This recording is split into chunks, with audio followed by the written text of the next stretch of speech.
Welcome to the Max Future Weekly Podcast. All Apple talk and no chit chat.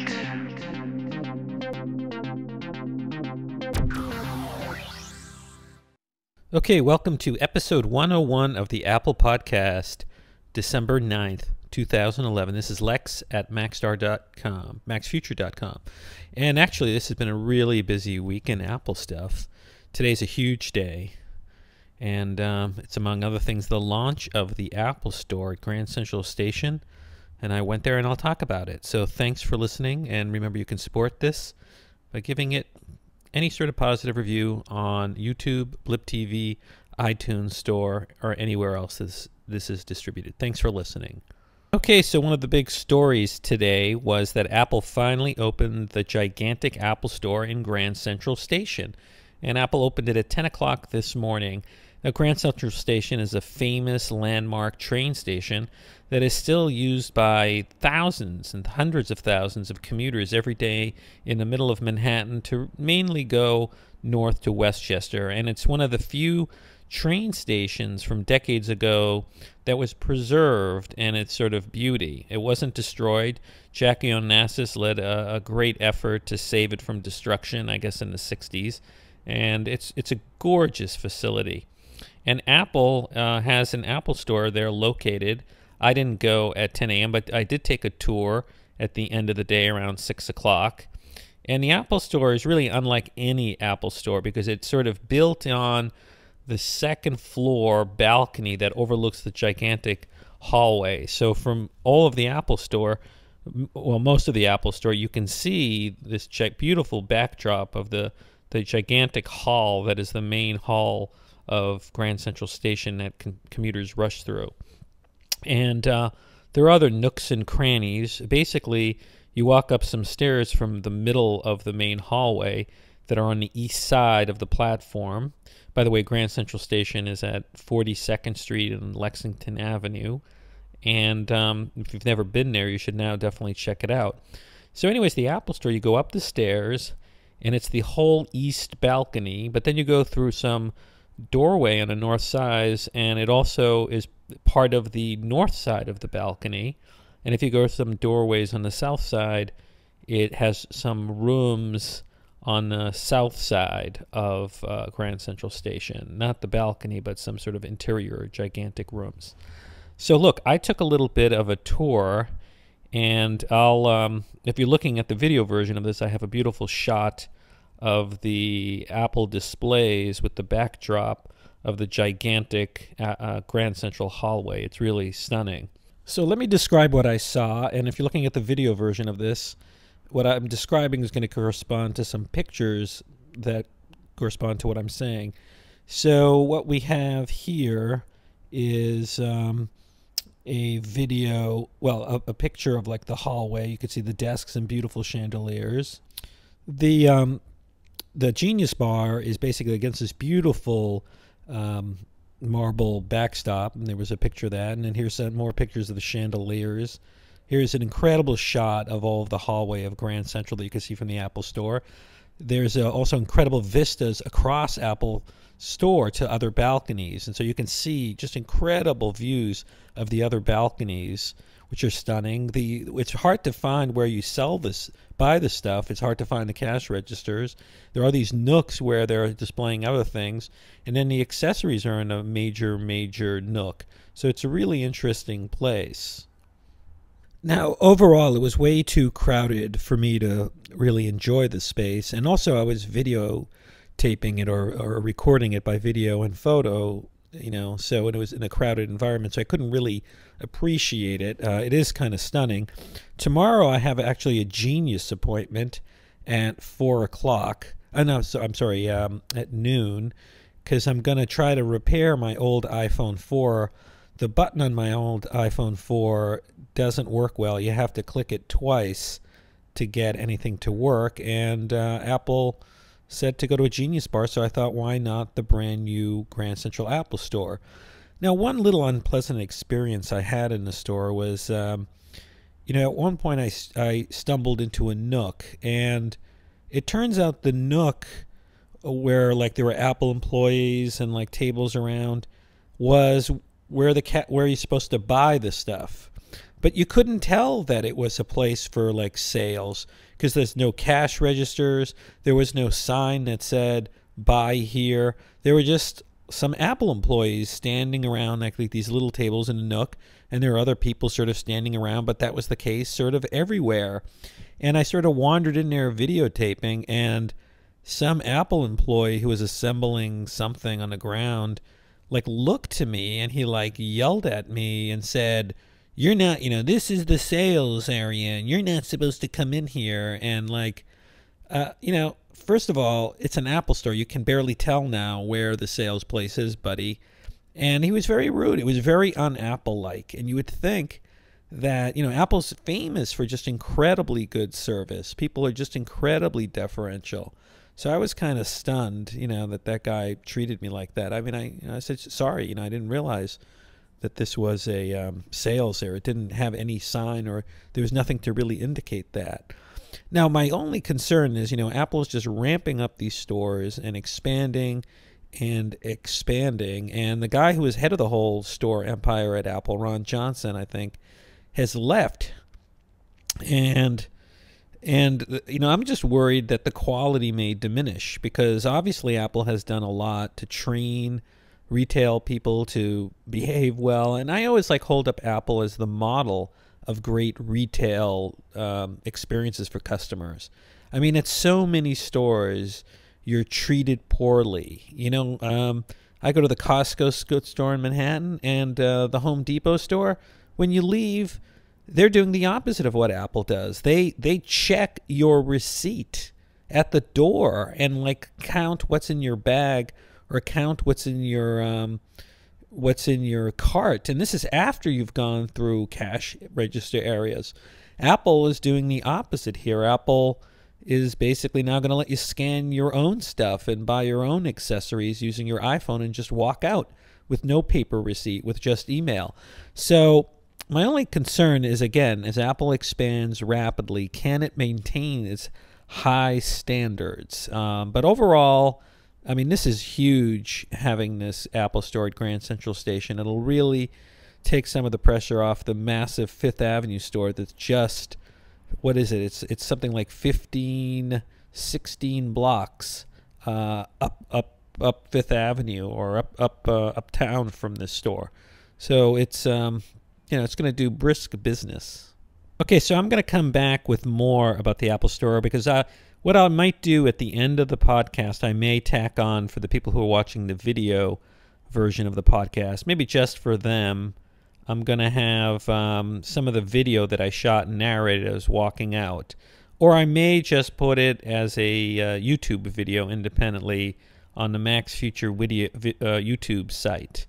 So, I have a lot of video that I shot. I mean, it's not going to be great because I'm moving around and shooting with my iPhone 4S, but it might give you a sense of the place. So, there'll be more of the Grand Central store to come.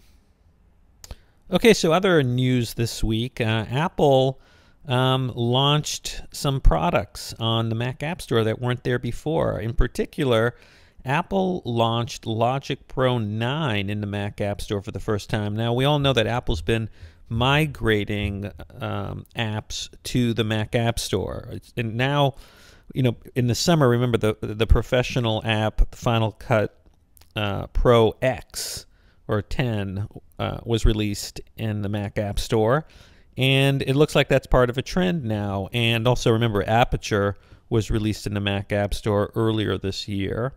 So pretty much all the Mac App Stores, or all the Apple apps, are going to be released in the Mac App Store. And Logic Pro is a great app. And what Logic Pro is, it's the high-end music editor from Apple. It's basically, if you're proficient in GarageBand and want to take it to the next level, you get Logic from Apple. Now, what's one of the nice things about Apple releasing Logic Pro 9 in the Mac App Store is that there's a major price reduction. Right now, you get up until today, I guess you could get Logic Pro Studio, which includes Logic Pro 9, for $499, and I guess you get a DVD with a little bit of content. But in the Mac App Store, Logic Pro 9 as a standalone app is only $199.99, which is really just $200. So that's $300 cheaper, which is a lot of money. Now, one little difference is the $500 version that they were selling before included another app called MainStage 2. Now, MainStage 2, though, however, is available in the Mac App Store for just $29.99. So right there, you get those two apps for $230, where before you're paying $500.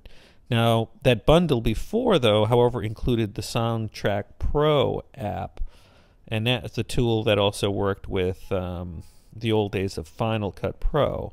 So you don't get that, although you have powerful sound editing in Final Cut Pro.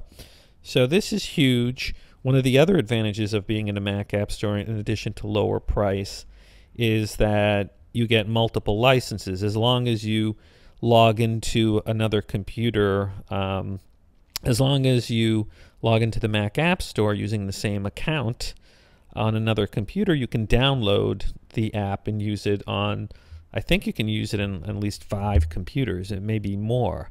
I don't have, 5 computers, so I don't know if you can put it on more.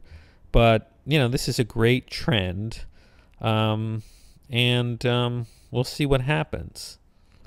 But one major downside, I think, of the Mac App Store is that I think right now in the Mac App Store, there's no, well, there may be no way, or there might not be an easy way for developers to offer updates to people who previously purchased a previous version of the app in the Mac App Store.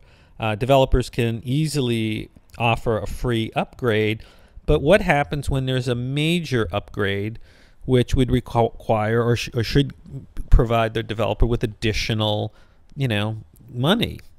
And so that downside of it recently was revealed because I think the other day, or even today, TechSmith, which makes the screen recording program that I use on the Mac called Camtasia, released Camtasia 2.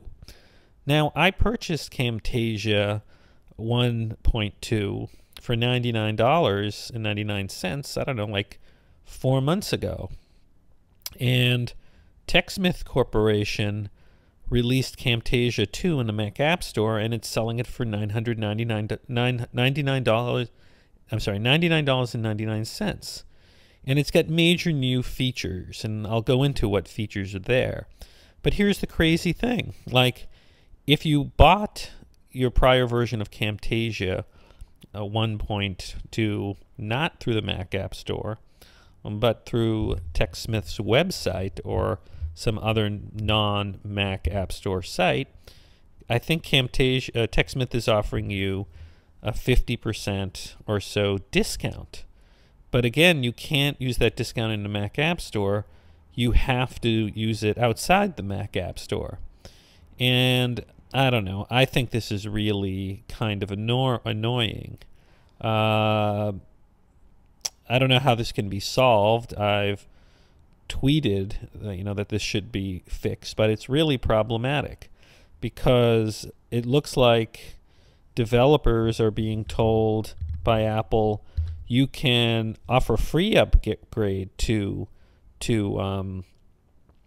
customers in the Mac App Store, or charge them, make them purchase the app again. The other thing is they pulled Camtasia 1 out of the Mac App Store. So I'm not sure if I can download it again if I delete it. So I don't know. This is something that kind of concerns me. And, hopefully they'll cure it. And now, meanwhile, I did download a 30-day free demo of Camtasia 2. And it didn't delete my Camtasia 1.2. And it's a pretty good upgrade, and let me talk about it a little bit. So really the two most professional the most professional screen capture, video screen capture applications for the Mac are ScreenFlow and Camtasia. They're sort of rivals, and they're priced in the Mac store the same. And I decided to go with Camtasia, but ScreenFlow is also really good. That one is made by a company called Telestream. But and a lot of people vouch for ScreenFlow, but I decided I played around with both free versions, and I kind of liked Camtasia better. And basically it allows you to do video screen capture of anything on your Mac and edit the video, and you can import photos and videos and audio of any kind. And it's actually a somewhat decent video editor to rival iMovie or Final Cut Pro. And Camtasia 2 is like a major upgrade. So here are what they describe of some of the major new features. They redesigned the editor interface so you can create and edit videos faster.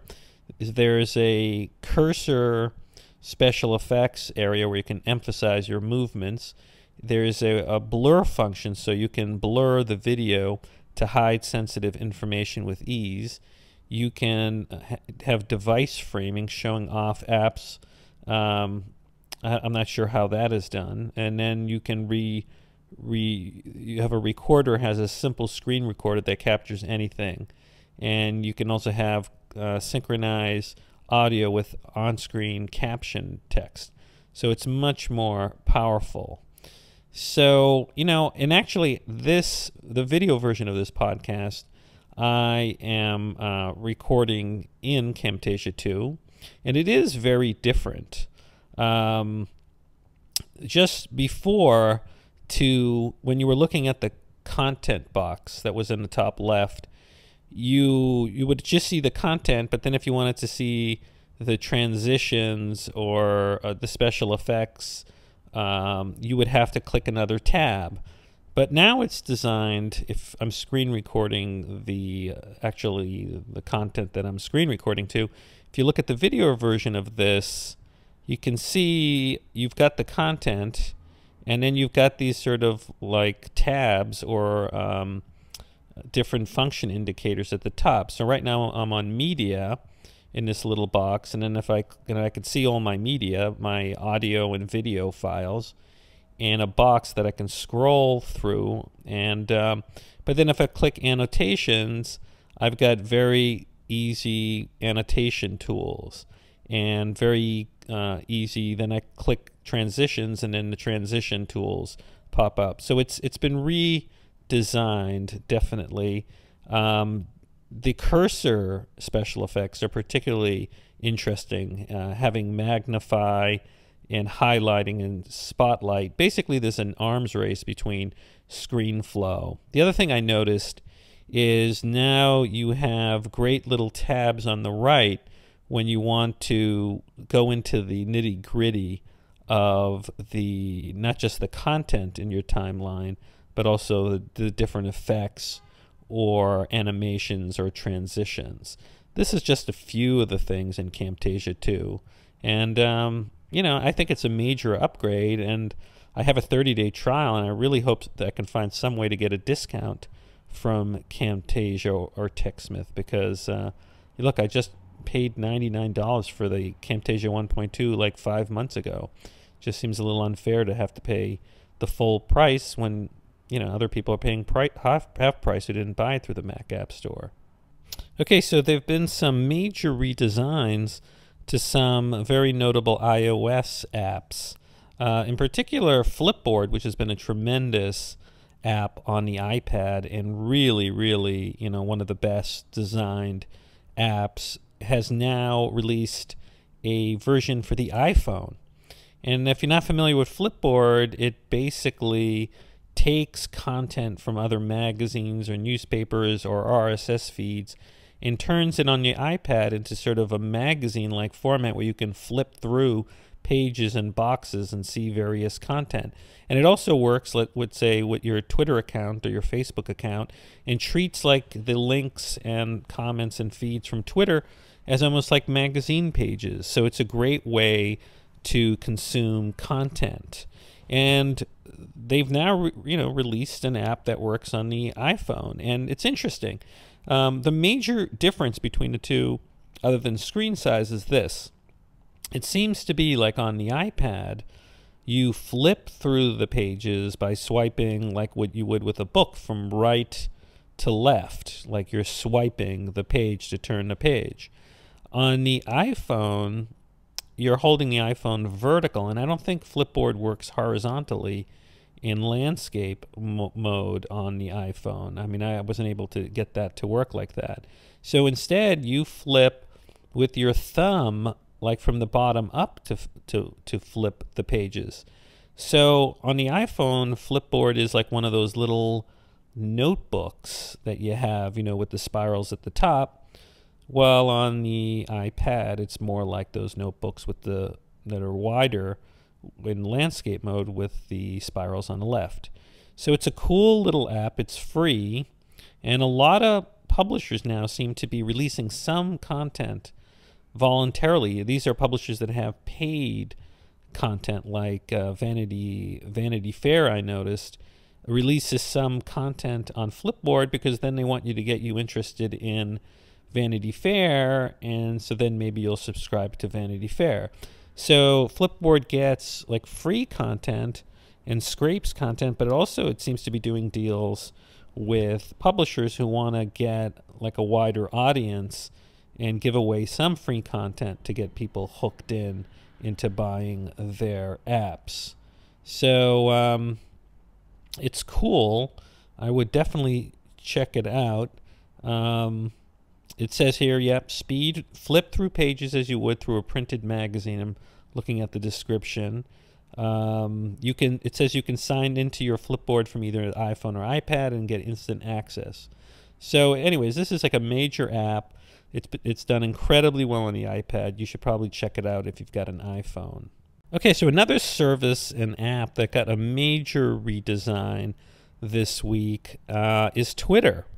So Twitter has its own Twitter app, and Twitter, it looks like it redesigned some services or functions both on its website as well as on its iOS apps. So it has some changes to the Twitter version 4.0 of Twitter on the iOS devices, has changes for both the iPhone and the iPad. So now some people seem to be upset with it. Now I've tested it out on the iPhone, and I'm fine with the changes. They seem pretty good to me.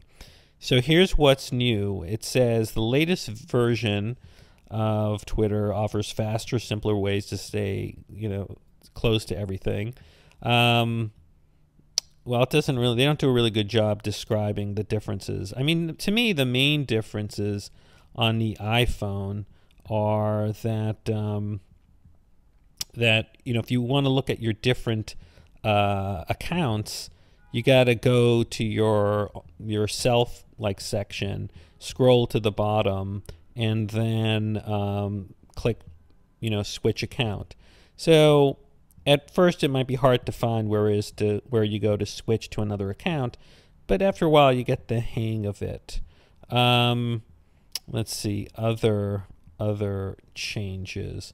I mean, they added trend changes and stuff like that, but a lot of people aren't happy with it. So look, if you really want to, you're afraid to upgrade, one thing that you can do is if you go into iTunes and you go to the app section of iTunes, you can find your app and right click and say show in Finder. And it'll be that, the apps that you sync to iTunes from the iPhone and iPad are actually stored on the iTunes in a folder on your computer. If you sync it to iTunes. And what I've done in the past is when there's been a controversial upgrade, I've downloaded it on the iPhone, seen if I like it, And if I don't like it, I delete it and then resync my iPhone with the Mac, because the old version of the app is on the Mac. So that's a way to sort of try out a new version, and then if you don't like it, you delete it on your iPhone by just pressing down on it and getting the X sign and then deleting it. And then when you sync back to your iTunes, you should get the old one back.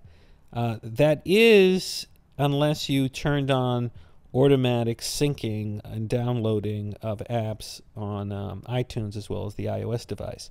Now, if that's the case, don't download the new Twitter app yet. Instead, go into iTunes, find your app, click Show in Finder, find that app, and which will be a small file, copy it to some other folder. Then download the new Twitter, either on your phone or iTunes, and sync it, and then see if you like it. If you don't like it, delete it. Then go into your iTunes and delete the new version out of the folder where all the apps are, and drag the backed up version, that's the older version, into the iTunes folder that holds all the apps. That's one way to do it. The other thing I discovered is, if you have Time Machine working on your Mac, your old apps are available in the various states back in Time Machine. So if you find the folder where your apps are located in iTunes, and then go into Time Machine and scroll back in time, you can find an old version of the app and click Restore it. So those are the ways to deal with any sort of controversial upgrade in your apps. Speaking of software, here's some other interesting news. Now, one of the big challenges for people who don't mind jailbreaking their iPhone or iPad has been for quite some time now with iOS 5.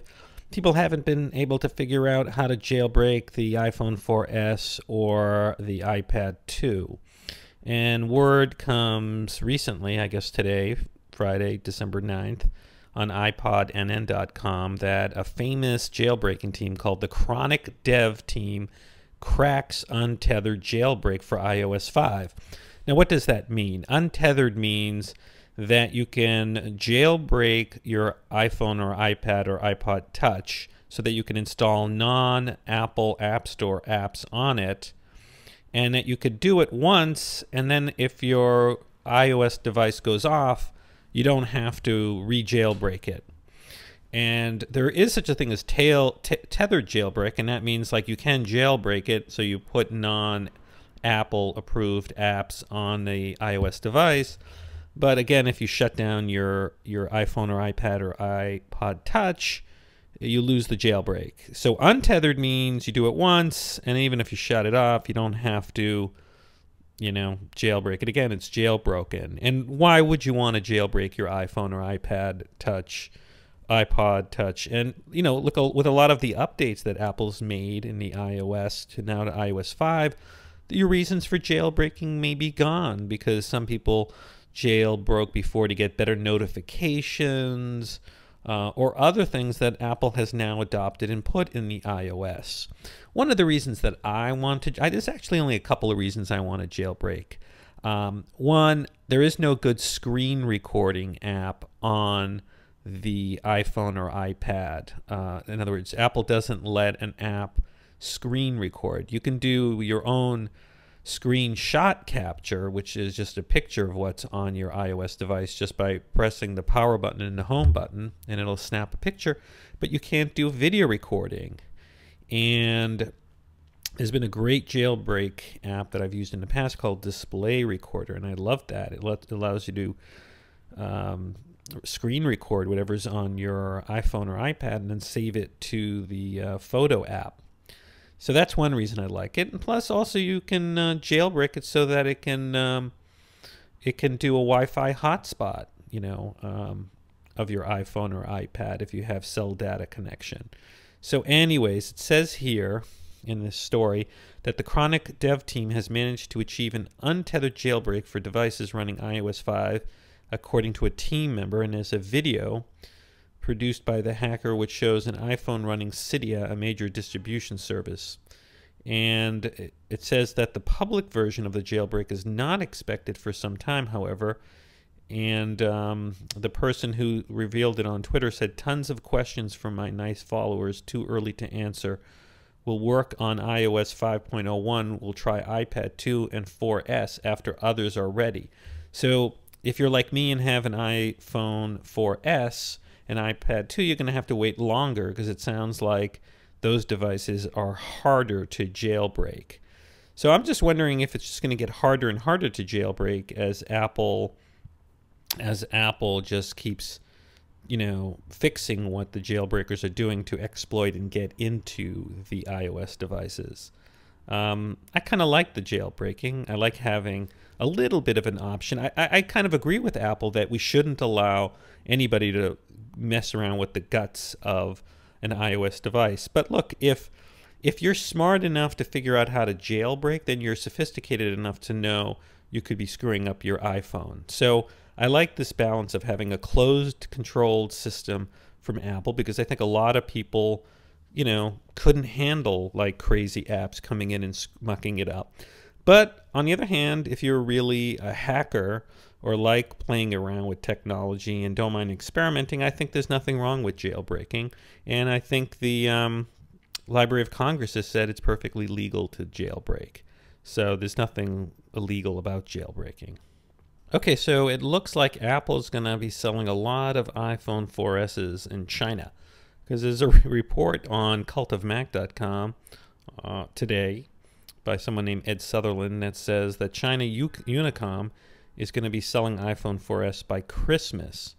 And it says that Chinese regulators have finally approved the device being sold on that network. And you got to imagine China is just one of the biggest markets there is. And this came to Cult of Mac via a news site in China called sohu.com. And it says that training, testing, and sales preparations are already complete, and that the company is going to sell the iPhone 4S without a contract for about $790, which is pretty much what a contract-free phone costs in the United States. So very interesting. Now, in the patent battles between Apple and its competitors, there appears to be a little bad news for Apple, and this comes from, I'm reading about this on the website tuaw.com, and it basically says that Motorola and Samsung score in legal battles against Apple. And it points out that recently in Germany, Motorola won a verdict against Apple when a court in Mannheim ruled that Apple violated one of its 3G related patents. So it has to do with the cell phone technology, or the chip. And Motorola was seeking to ban the sale of 3G devices, including iPads and all iPhones that existed prior to the iPhone 4S. So I'm not sure if it's why prior to the iPhone 4S. Now, Apple said that Apple has plenty of stock and they're going to appeal the decision. So they're not going to, they're not going to lose any sales in the interim. It said that Apple is probably going to appeal this loss and is trying to invalidate the 3G patent, several others in federal patent court in Germany. The other setback is in Australia, and Apple basically tried to get a stay on an injunction that blocks the sale of the Galaxy Tab 10.1, Apple there were arguments in the higher court, and the court decided in favor of allowing Samsung to start sales of the iPad look-alike on Monday. So in one case, Apple in Germany might not be able to sell certain of the older versions of the iPhone, and in Australia, its efforts to stop Samsung's sale of the iPad. So I wonder what's going to happen. I wonder if there's going to be some big treaty to just resolve all these patent fights, or now that Steve Jobs obviously felt very strongly that he had been ripped off by Samsung and Android and Google, and will Apple sort of mellow out on this fight to the death, with the competitors? Maybe they'll just come to a sort of deal. So we'll have to see. I mean, at some point, how valuable are these patent fights? Now, we all know there's a lot of competitiveness between Apple and Google, but Eric Schmidt, who's the former CEO of Google, who was sort of kicked upstairs to be chairman, is speaking at Le Web in France, which is a technology conference, and he's kind of saying very aggressive, if not crazy, things. Now, I like Google. I have my own shares of Google stock, as well as shares of Apple stock, but I think he's a little puffery in what he's trying to claim. And he apparently said 6 months from now, you'll say the opposite. Because ultimately application vendors are driven by volume, and the volume is favored by the open approach that Google is taking. And he said that in 6 months that Android is going to be the place for developers. And I'm reading this on TechCrunch. MG Siegler, who was there, wrote a post about it, and he said that was Google chairman Eric Schmidt speaking at Le Web a couple of days ago. Specifically, he was addressing a question from the audience, wondering why most application developers are still choosing to develop for the iOS platform instead of Android. So his answer was 6 months from now, you'll say the opposite. So he's basically saying developers are going to massively switch to being enthusiastic for writing for Android and ditch the iPhone and iOS and the iPad. So I think he's a little ambitious. I mean, there's real problems for developers in Android, and now Android's getting even more fragmented as the Kindle Fire uses a completely different type of Android fork. So I don't know. I guess these are sort of fighting words from Eric Schmidt. I mean, Google does some things well, but they shouldn't go around boasting that they're going to sort of take one market away from its competitors. Now, I'm looking at Daring Fireball's website. That's John Gruber's website, and he noted on Wednesday the 7th that he linked to something that people from The Verge, Jeff Blagden, saw, and in terms of what Eric Schmidt was doing there and saying there. And he basically, Eric Schmidt at this French conference has said that Google TV will be on the majority of new TVs by the summer of 2012. So Blagden, who writes for The Verge, said, Eric Schmidt thinks his company is doing great, much better than we had ever realized. On stage at Le Web in Paris this afternoon, Google's executive chairman told the audience that, quote, by the summer of 2012, the majority of the televisions you see in stores will have Google TV embedded, end quote. The claim would seem to run counter to mixed reviews, disappointing sales numbers to date, and the growth of competing connected TV platforms. Perhaps Schmidt knows something we don't. And John Gruber is really funny. He writes, after highlighting that quote, he writes, maybe he's high. Are there any TVs for sale today with Google TV embedded? And then he updates the post and says, Sony has them with that great remote control. So John Gruber is very funny. He's actually speaking tonight at Le Verge's TV show in Tribeca. But so I don't know what Eric Schmidt is doing. I mean, the problem with Google TV, it's very complicated, and it can't get it working with TV content or other content because content providers are pulling it. So obviously, Google is racing with Apple to get some sort of Apple TV out, and they must be sort of feeling the pressure. So we'll have to see what pans out. Okay, so I thought I'd give you a little update on how my experiment with switching my telephones to to Google Voice, my landlines, is going. And remember, I think I talked about it last week. I bought this OB-High device called the OB110, and basically it's an ATA connector that you plug in your Ethernet connection at home, and it allows you to plug regular phone lines into it, and you can configure it with voice over IP on the internet. And what's great is it's an easy way to have it work with Google Voice. Now, what I was successful in doing is migrating my long-held 212 number to Google Voice. And I did that. Google Voice doesn't allow you to do it directly from any landline, but if you can transfer your landline to a cell phone, you can then transfer it to Google Voice. And literally, it just took me bang, bang, 2 days to transfer my landline number to become my Google Voice number. And that way, people don't have to remember a new number. They still call my home number, but they're calling through Google Voice. And the whole thing cost me, let's see, the OB Air cost me $48 because I got the one with 2 ports in it.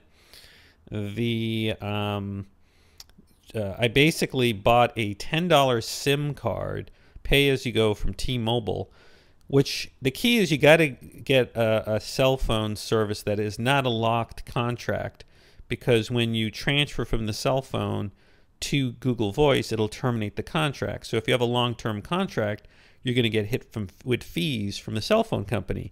But I have my contracts with AT&T for my iPhone. But recently I bought an unlocked iPhone 4S, which allows me to put SIM cards from T-Mobile.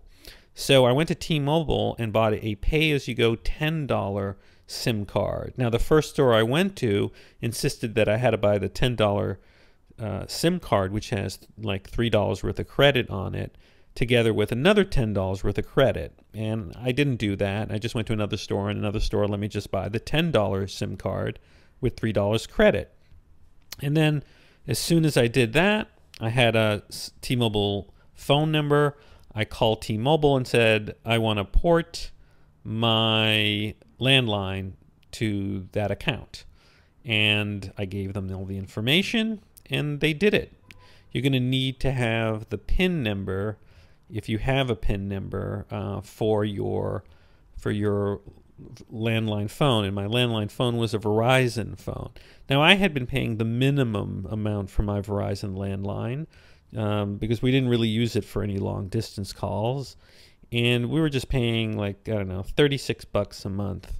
So after I did that, then Google Voice, once I had my landline number on T-Mobile, then Google Voice allowed me to transfer that to Google Voice. Now, what I did was I created a new Google Voice account by creating a new Google Voice email. So I created a new Gmail account, which was my last name .family@gmail.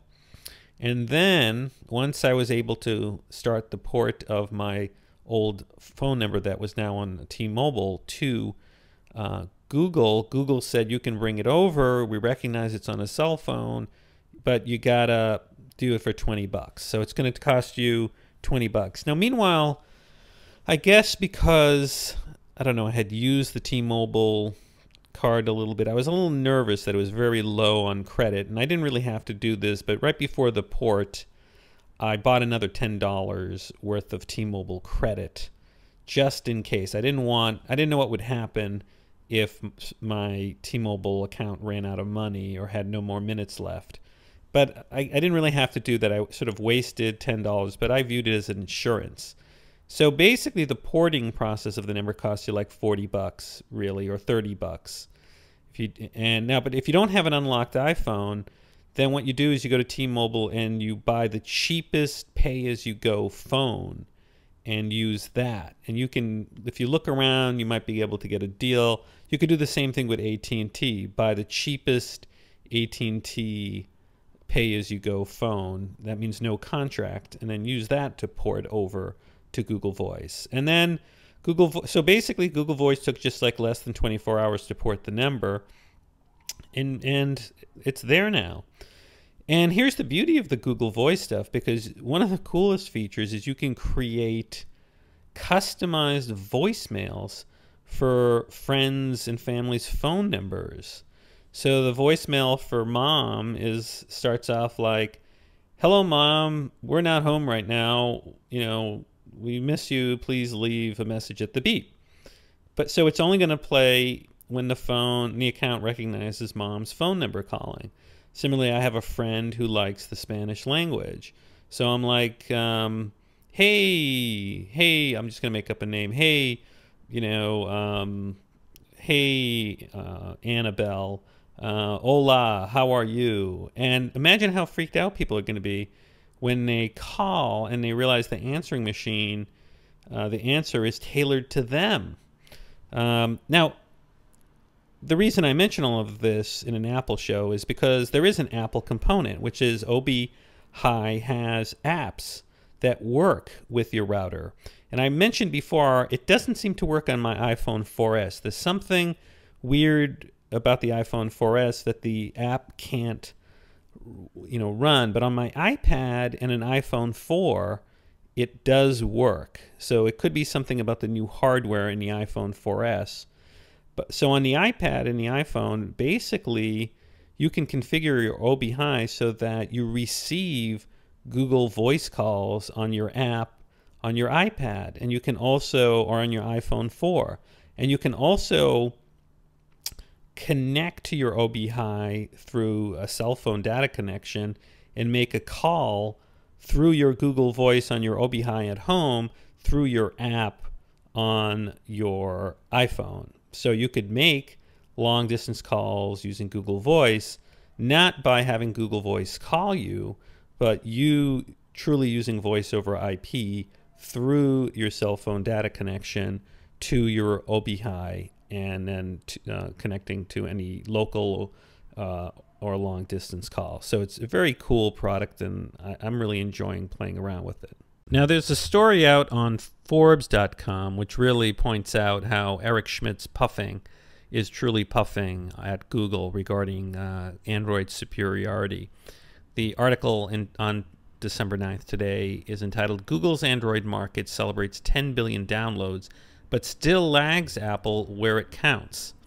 And basically, the article points out, yes, there's like billions and billions of downloads on Android, and Android is everywhere, but it's really suffering in one main area.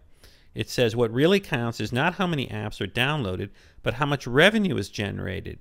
And the article says it appears that iPhone buyers are more amenable for paying for apps, whereas Google buyers typically look for free apps.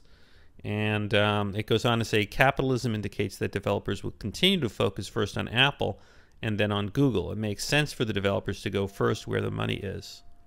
Okay, so one big bit of big news from Hewlett-Packard, which could sort of affect Apple, is that Hewlett-Packard today announced what it's going to do with the webOS. That's that operating system that it got from Palm, and which it used for the touchpad and for some smartphones that run the operating system webOS. And if you recall, in the summertime, Hewlett-Packard, under different leadership, said it was going to dump webOS, and then the guy who said that was fired, the president, and a new president came in, and she's now just announced that webOS is going to be made available as an open source software that anyone can use and modify freely, and that Hewlett-Packard may make hardware in the future for the open source webOS software. So some sort of, and I'm reading this on AP News, which came out today on the 9th. So in a way, this could really help Apple in this regards. It would be a sort of further fragmentation of the open OS software movement. I mean, to some extent, Android is an open operating system.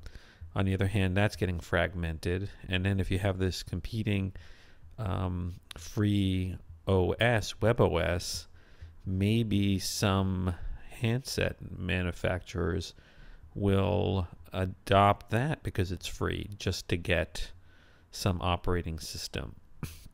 And so why is that good for Apple? I mean, all you're going to have is more competition with low-end, cheap operating systems. But maybe it's good for Apple because it'll fragment that non-closed system operating system.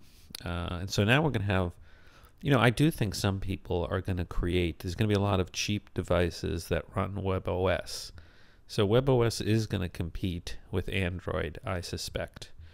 And so now we're going to have Windows 8, we're going to have iOS, we're going to have Android, and we're going to have webOS. So there's going to be a lot of operating systems to choose from out there in the mobile world. So, in a way, I think it's not a bad move for Hewlett-Packard.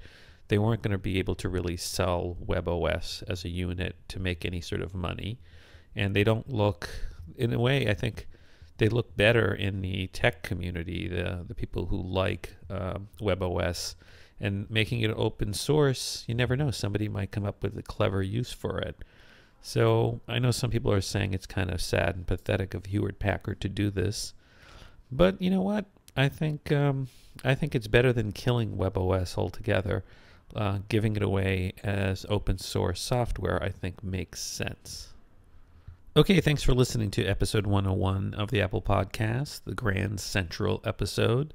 If you're watching the video version of this podcast, after the credits, actually after this announcement, only on the video version, I'm going to just run some of the video that I shot of the Grand Central store with my sort of poor narration as I'm walking through the crowd. I won't do that for the audio version because it won't make sense unless you see the video. So thanks for listening, and remember, this is a chit-chat free podcast, and any positive feedback would be greatly appreciated. Thank you. Okay, so this is for the video version of the podcast. I'm going to now start showing you the video of my walkthrough through the Grand Central Apple Store that was just opened in Manhattan in New York City this Friday, December 9th. So here we go. All right, this is the Grand Central Apple Store, and it's up on the balcony here. And thank you. So this is it. It's kind of interesting. It's very crowded. Very crowded here. Very crowded. Hard to get around here. There's Apple people in red. So immediately there are devices and they're being cleaned.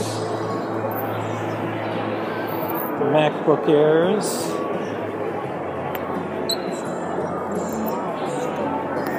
So it's pretty crowded up here.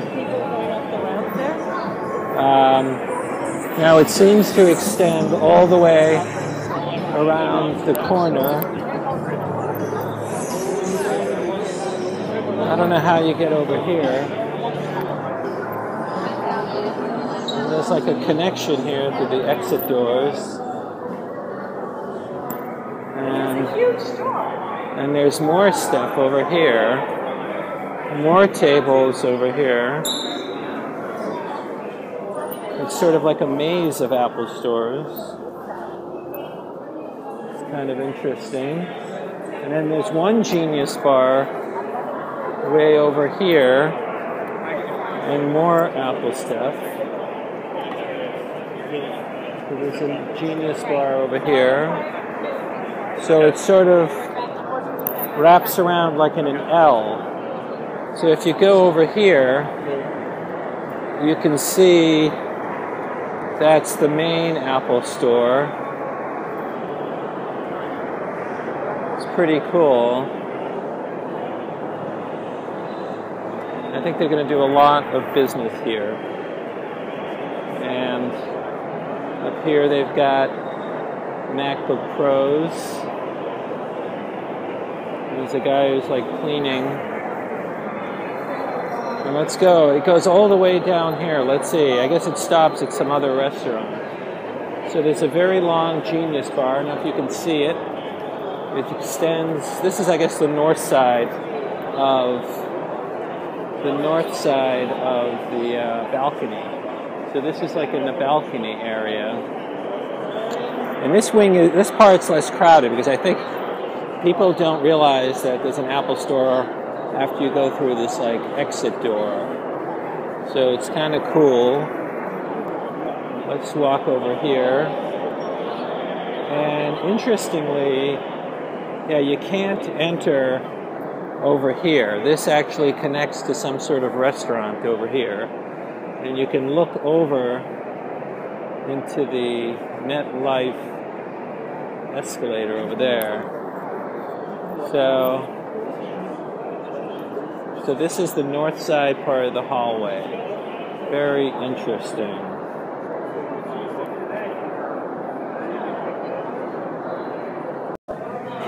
Alright, so this is sort of like a stairway area, and it's sort of like an open area connecting the east terrace with the north terrace. Now we're going to go back through this like little door. There's like a really teeny little door, and it's like an exit sign, and it connects the east wing with the south wing, which is really crowded. So this is the part that's ridiculously crowded, because I think a lot of people don't realize there's these like nooks here, and wow, I guess this is the cash register area, maybe. It's unclear. It's very bright. It's a big apple.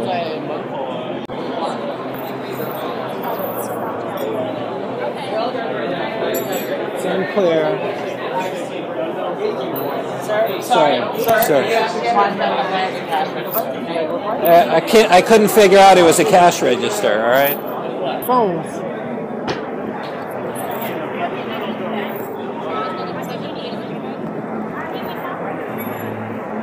So that guy was a pretty rude Apple guy, because like you can't even tell this is a cash register. All right, so let's go now to the south side, and there's like another area. Which one's working? Which one's down? And okay, so now we're gonna go to the south side hallway. So we go through these doors, and you got to go up some stairs. You got this other room, and this room seems pretty cool. There's specialized space on startups. You got this beautiful chandelier, so it looks pretty cool.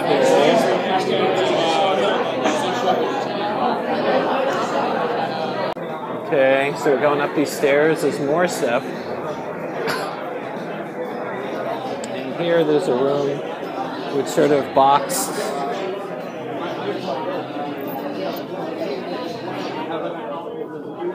devices.